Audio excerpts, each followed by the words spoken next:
Hello, welcome to PCGamesN. It's Dave. And Jacob. Yeah, and some interesting things have been happening in Intel world this week, or potentially not happening, right? Yeah, Intel is reportedly going to be outsourcing some of its 14nm production to TSMC, the people that make all of Nvidia's GPUs. Yeah, and that's pretty crazy because normally Intel have been very firmly a fab company, so they make their own stuff. So what's been going on? Essentially, Intel has a huge backlog of products going into its 14nm production because 10nm is taking such a long time to mature and get to a point where they can actually make money off it. And normally that'd be a really good thing, wouldn't it? So it's like, oh, we've got so much demand for our amazing processors. That's really good. So Intel's 14nm production is under a huge amount of demand because 10nm is taking so long to get to a point where it's actually matured enough for them to start making money off it. Okay, so normally that'd be a really positive thing, wouldn't it? So it's like we've got so much demand for our amazing processors, we can't make enough. But this is kind of an unnatural demand caused by the fact that they can't move any other products off to the new process, 10nm. So chipsets is a good example because essentially when they have 14nm CPUs, like Coffee Lake right now, you'd have a 22nm chipset on the motherboards.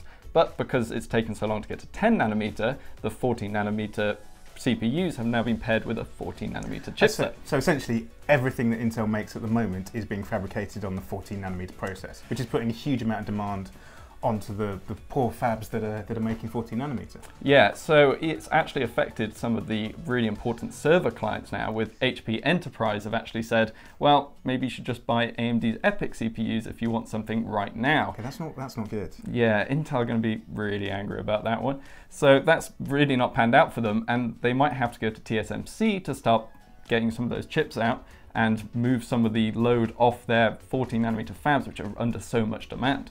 Okay, so TSMC, Taiwan Semiconductor, it's one of the biggest contract manufacturers in the world. So they help out with AMD and Nvidia making all of their processors, and so graphics cards and chips and all that stuff.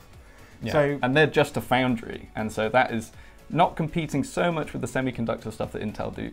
But Intel famously kind of make both sides of things. Like AMD used to use global foundries for half of their foundry stuff, and then they'd make the semiconductors, and then that kind of worked together. Intel does both, so yeah, that's put them in they an always awkward want to position. control. They want to control their own manufacturing. Okay, so this is interesting. So the rumours have come out that they're going to be moving over to TSMC. But what's Intel's response to that? Then? Yeah, so Intel has responded with, in response to the stronger than expected demand environment, we are continuing to invest in Intel's 14nm manufacturing capacity. So the difficulty is the 14nm demand is only going to get higher because pretty soon we've got a Coffee Lake refresh coming out, all on 14nm, with potentially 14nm motherboards as well. So the high-end Z390s are going to have 14nm chipsets in them.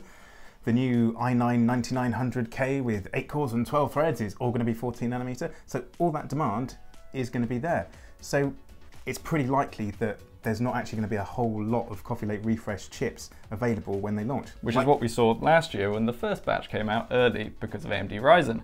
And of course, this all plays into the hands of AMD, who are looking quite strong. In fact, they're using TSMC's 7nm process after GlobalFoundries pulled out the 7nm race. And it could mean that they are set to be in the lead going into next year, with Intel kind of struggling to meet demand until 10nm finally, in holiday 2019 at the moment. That's the current guess from Intel as to when they're actually going to get 10nm up and running, could put them kind of at a standstill. Yeah, so things are looking good for AMD, but not so much for Intel. Okay, well, thanks for watching. If you like what you've seen and heard, give us the old like and subscribe, and check back for more PC Games and hardware and gaming fun. Bye. Cheers.